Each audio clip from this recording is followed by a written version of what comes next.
Ya baik, Assalamualaikum warahmatullahi wabarakatuh. Ya, perkenalkan nama Ibu Yeni Wahyuni. Di sini Ibu mengajar pelajaran sejarah Indonesia.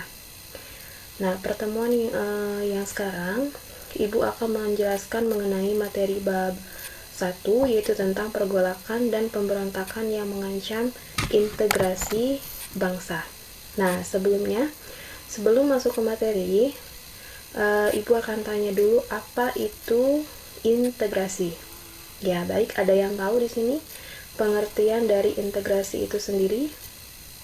Silakan yang tahu untuk menjawabnya.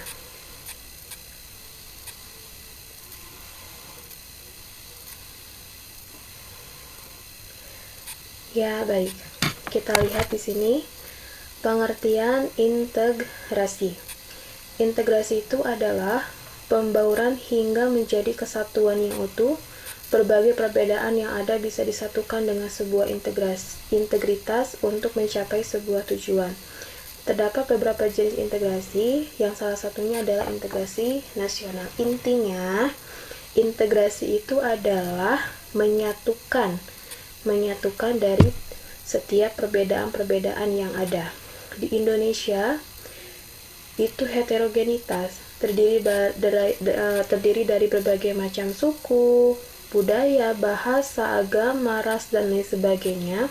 Nah, dan untuk menyatukan perbedaan-perbedaan itu dengan cara apa? Yaitu dengan adanya Bhinneka Tunggal Ika. Berbeda-beda tetapi kita tetap satu tujuan, yaitu menginginkan Indonesia merdeka dan mewujudkan adanya integrasi bangsa gitu. Makanya nanti untuk cakupan suatu bangsa itu melahirkan adanya integrasi nasional. Nah, apa itu integrasi nasional? Yaitu menggambarkan proses persatuan wilayah yang di dalamnya terdapat sebuah perbedaan gitu.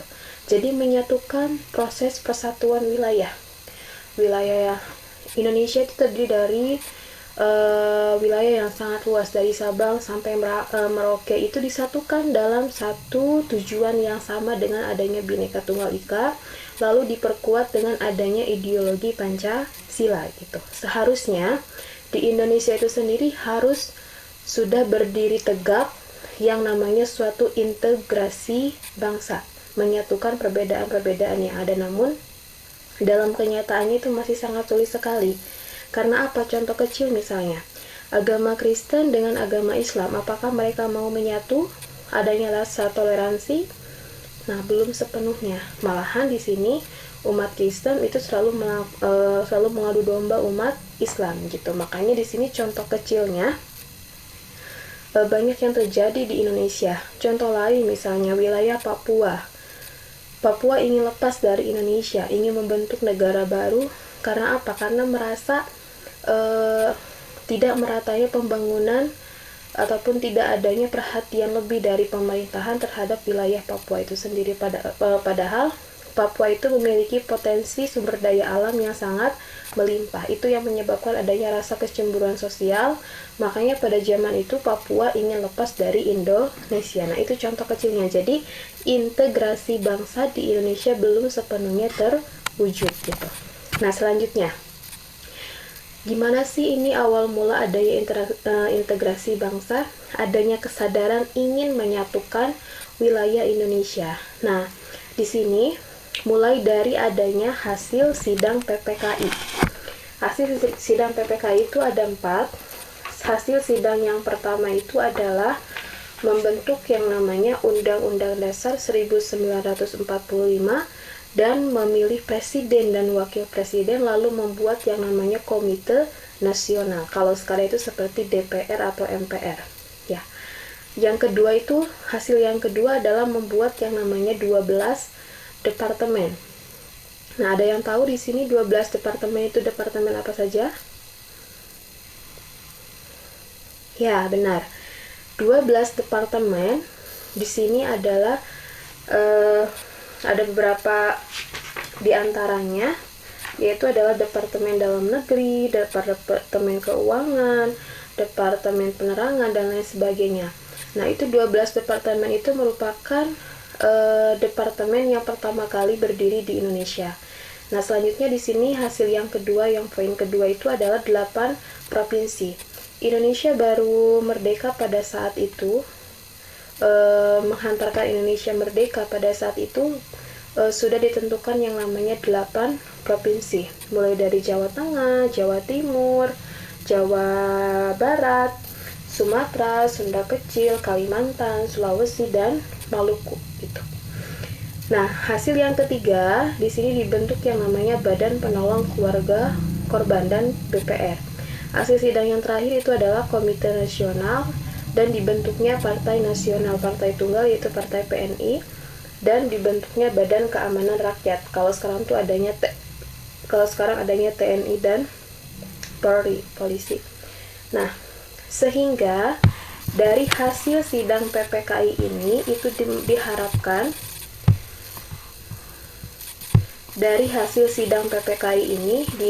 adanya suatu ataupun adanya di sini mendorong adanya integrasi bangsa gitu. Dari sini mulai lahir adanya tokoh-tokoh penggerak integrasi bangsa yang menginginkan ataupun mewujudkan Indonesia merdeka gitu. Nah, selanjutnya, namun dalam kenyataannya masih ada beberapa faktor di sini yang mempengaruhi terjadinya suatu integrasi bangsa. Salah satunya adalah faktor pendorong integrasi bangsa. Jika negara ingin ingin menyatukan seluruh komponen dalam suatu negara itu agar berdiri tegak menjadi negara merdeka, itu adalah adanya rasa senasib dan sepenanggungan. Kita memang masyarakat zaman dulu merasakan bagaimana rasanya dijajah oleh bangsa Eropa, oleh bangsa Inggris, bangsa Belanda, Jepang, dan lain sebagainya yang pernah menjajah Indonesia. Itu kan mereka merasa senasib dan sepenanggungan, ingin lepas dari masa penderitaan itu gitu. Kalau semua sudah tertanam dalam diri masyarakat Indonesia, itu akan mewujudkan rasa integrasi bangsa, ingin adanya suatu kesatuan yang utuh untuk mewujudkan Indonesia merdeka gitu. Yang selanjutnya adanya keinginan bersatu. Seluruh masyarakat Indonesia apakah ingin bersatu? Dalam kenyataannya masih belum gitu ya, belum muncul dalam diri masyarakat Indonesia. Contoh misalnya umat Kristen dengan umat Islam apakah mau menyatu? Ada rasa toleransi? Itu masih kurang ya rasa toleransinya gitu. Misalnya Papua, Kalimantan ingin menyatu dengan wilayah Indonesia yang lainnya seperti Pulau Jawa masih sangat sulit. Contohnya dalam hal meratanya pembangunan itu belum sepenuhnya merata. Selanjutnya rasa cinta tanah air. Kalau seluruh masyarakat Indonesia sudah menanamkan rasa cinta tanah air, misal dengan mencintai produk Indonesia, memakai produk-produk Indonesia, nah itu merupakan rasa cinta tanah air. Nah, dalam kenyataannya di sini masih belum sepenuhnya terwujud gitu. Rasa senasib sepenanggungan ya oke lah, merasakan semuanya ya. Keinginan bersatu apakah sudah ada dalam diri masyarakat Indonesia? Belum. Rasa cinta tanah air tetap masih di sini belum sepenuhnya masyarakat Indonesia mencintai Indonesia gitu ya. Harusnya ini tertanam dalam diri masyarakat Indonesia, makanya nanti terwujudnya suatu integrasi bangsa gitu. Nah, selanjutnya di sini ditambah ada faktor penghambat terjadinya integrasi bangsa. Adanya heterogenitas. Bermacam-macam suku, bahasa, budaya, ras, agama, itu yang membedakannya. Sudah mah beda, untuk disatukan itu sangat sulit sekali. Itu merupakan faktor penghambat adanya integrasi bangsa, pemersatu bangsa gitu. Yang kedua, wilayah luas. Indonesia wilayahnya luas banget, dari Sabang sampai Merauke. Papua apakah mau menyatu dengan masyarakat Pulau Jawa? Tidak. Kalimantan apakah mau menyatu? Tidak. Gitu ya. Jadi belum sepenuhnya di sini. Sudah mau wilayah luas, karakter masyarakatnya beda-beda, yaitu itu yang menyebabkan integrasi bangsa itu belum sepenuhnya terwujud gitu di Indonesia. Nah, ditambah ini tidak meratanya pembangunan. Misal, fasilitas kesehatan yang ada di Pulau Jawa apakah sudah sama dengan fasilitas yang ada di Papua? Jelas berbeda. Contoh, puskesmasnya di Pulau Jawa itu seperti rumah sakitnya yang ada di Papua. Saking minimnya fasilitas yang ada di wilayah Papua, itu yang menyebabkan mereka ada rasanya kecemburuan sosial, merasa tidak diperhatikan oleh pemerintah.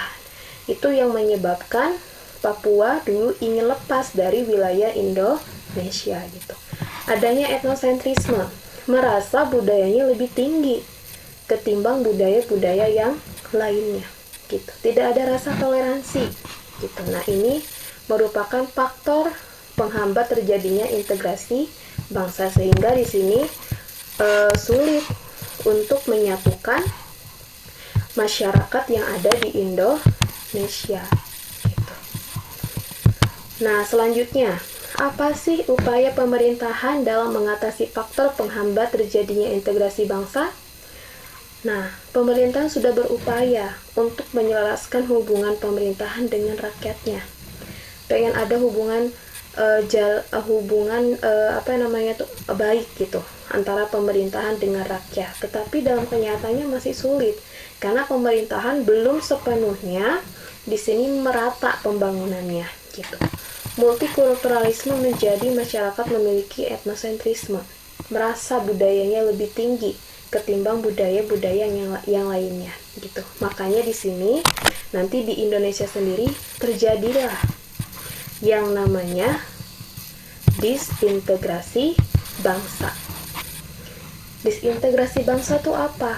Perpecahan di dalam bangsa itu sendiri, perpecahan di dalam negara itu sendiri yang disebabkan oleh masyarakatnya itu sendiri gitu. Nah, kenapa kok adanya disintegrasi bangsa? Karena di sini ketidakpuasan terhadap kebijakan pemerintahan. Kebijakan pemerintahan itu yang yang menyebabkan fasilitas di wilayah Indonesia itu tidak merata. Contoh Papua, Kalimantan itu masih tertinggal kalau dibandingkan dengan fasilitas yang ada di Pulau Jawa gitu.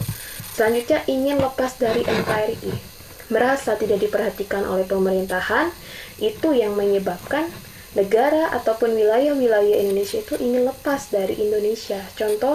Contohnya seperti Papua gitu. Nah, selanjutnya adanya konflik ideologi. Nah, ditambah di sini nanti ideologi itu muncul di Indonesia. Yang tadinya hanya satu ideologi, yaitu ideologi Pancasila, itu memunculkan banyak ideologi. Itu seperti ideologi komunisme,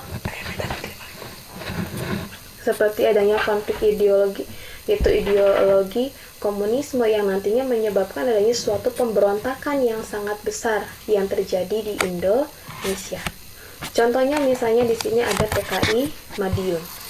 Nah, PKI Madiun di sini pemberontakannya terjadi di wilayah Jawa Timur di bulan September 1948, yaitu dipimpin oleh Musso. Kenapa kok terjadi pemberontakan di wilayah Jawa Timur? Karena wilayah Jawa Timur di sini sudah ingin melepaskan diri dari wilayah Indonesia, ingin membuat negara baru dengan yang namanya ideologi Pancasila. Itulah pemberontakan PKI Madiun. Selanjutnya ditambah ada lagi nih pemberontakan di wilayah lain, yaitu adanya pemberontakan DITII, Darul Islam, Tentara Islam Indonesia. Ini yang ingin membentuk yang namanya Negara Islam Indonesia. Apakah bisa di Indonesia dibentuk yang namanya negara Islam? Jelas tidak, karena agama di Indonesia masih banyak. Agama Kristen, agama Hindu, Buddha, Konghucu, dan lain sebagainya. Gak mungkin negara Indonesia dirubah menjadi negara Islam gitu. Nah, makanya di sini wilayah Jawa Barat, Sulawesi Selatan, Aceh, Kalimantan itu ingin membentuk yang namanya Negara Islam Indonesia. Masing-masing di sini dipimpin oleh beberapa tokoh. Nah, itu yang menyebabkan adanya disintegrasi bangsa, perpecahan di dalam bangsa itu sendiri, gitu. Selanjutnya nih, ada gerakan APRA, itu dipimpin oleh Raymond Westerling. Beliau orang mana?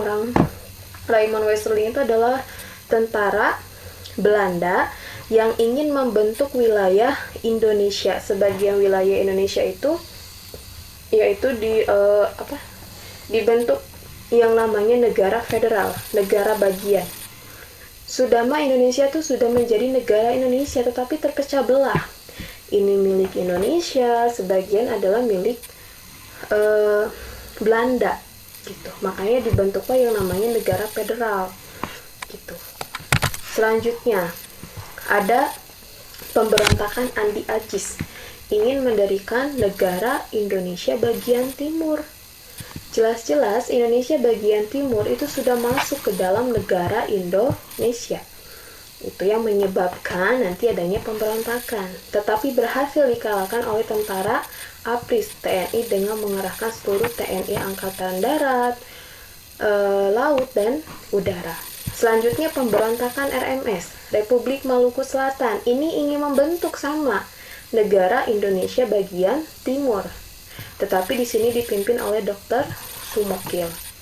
Nah, peristiwa-peristiwa ini ataupun pemberontakan ini yang disebut yang namanya disintegrasi bangsa. Terjadi kenapa? Karena beberapa wilayah ingin melepaskan diri dari NKRI, sehingga menyebabkan pemberontakan di berbagai wilayah. Apakah pemerintahan di sini hanya tinggal diam? Jelas tidak. Makanya, di sini pemerintahan itu merubah sistem pemerintahan yang ada, yaitu dengan memberlakukan masa demokrasi liberal, di mana masyarakat itu diberikan kebebasan dalam hal ekonomi. Makanya dibentuklah yang namanya dewan-dewan daerah, seperti Dewan Benteng, Dewan Gajah, dan Dewan Garuda. Lalu adanya PRRI Permesta. Apakah dengan pemerintahan merubah masa demokrasi liberal ini, apakah mempengaruhi keadaan politik ekonomi yang ada di Indonesia? Tentu tidak. Malah semakin parah terjadinya suatu disintegrasi bangsa. Makanya di sini pemerintahan merubah kembali yang namanya struktur pemerintahan yang tadinya bebas, di sini mulai dipimpin oleh presiden, yaitu masuk ke dalam era demokrasi terpimpin. Nah, apakah di sini keadaan Indonesia semakin baik? Sayangnya tidak ya. Di sini terjadilah peristiwa G30S PKI. Jadi, ini merupakan peristiwa yang sangat kelam, yang memakan beberapa jenderal, terbunuhnya 6 jenderal, yang tentunya sangat berperan sangat penting, berkontribusi sangat penting terhadap pemerintahan Indonesia. Dikeluarkannya dekret presiden, di mana ingin mengkudeta Presiden Soekarno, lalu nanti digantikan sama Presiden Soeharto, dan melahirkan adanya Super Semar. Apakah bisa memperbaiki ke Indonesia? Sedikit bisa memperbaiki keadaan Indonesia, gitu. Nah, di sini ada peran-peran tokoh-tokoh yang sangat berperan penting terhadap ingin mewujudkannya integrasi bangsa, yaitu pertama Presiden Soekarno. Beliau peranannya sangat penting ya. Beliau dijuluki sebagai Bapak Penyambung Lidah Rakyat, dan membentuk yang namanya Negara Republik Indonesia Serikat TRIS dan pergolakan di berbagai daerah. Soekarno ini sangat berperan penting terhadap integrasi bangsa. Yang selanjutnya Ahmad Yani. Ahmad Yani ini merupakan tentara yang sangat berperan penting terhadap mewujudkan Indonesia merdeka. Namun, beliau tewas dalam peristiwa G30 SPKI. Selanjutnya Muhammad Hatta. Bapak Muhammad Hatta ini dikenal sebagai Bapak Founding Father, Bapak Koperasi Indonesia, yang berperan penting terhadap perekonomian yang ada di Indonesia. Dan beliau juga merupakan tokoh peletak dasar politik luar negeri bebas aktif Indonesia. Jadi beliau ini berperan sangat penting terhadap adanya jalinan kerjasama antara bangsa Indonesia dengan negara lain, khususnya dalam bidang ekonomi. Selanjutnya Sri Sultan Hamengkubuwono ke-9. Beliau ini berkontribusi sangat penting pada saat ibu kota Indonesia sedang dikepung oleh tentara Belanda. Wilayah Yogyakarta itu dijadikan sebagai ibu kota sementara Indonesia, itu atas saran Bapak Sri Sultan Hamengkubuwono ke-9 gitu. Yaitu materi yang bisa ibu sampaikan mulai dari pengertian integrasi, dan ternyata integrasi ini belum bisa sepenuhnya terwujud di Indonesia, makanya menyebabkan adanya disintegrasi bangsa, lalu nanti melahirkan adanya beberapa pemberontakan yang terjadi di Indonesia. Lalu pemerintah merubah tatanan pemerintahan yang ada di Indonesia, adanya demokrasi liberal dan demokrasi terpimpin. Nanti di bab 2 lebih dibahas lagi lebih dalam, mulai dari keadaan ekonomi dan politiknya. Dan selanjutnya yang terakhir itu ada tokoh-tokoh yang berperan penting terhadap terwujudnya integrasi bangsa, mulai dari Presiden Soekarno, Ahmad Yani, Muhammad Hatta, sama Sri Sultan Hamengkubuwono ke-9. Nah, mungkin itu saja yang bisa ibu sampaikan. Kalau ada pertanyaan, dipersilahkan. Ya, wassalamualaikum warahmatullahi wabarakatuh.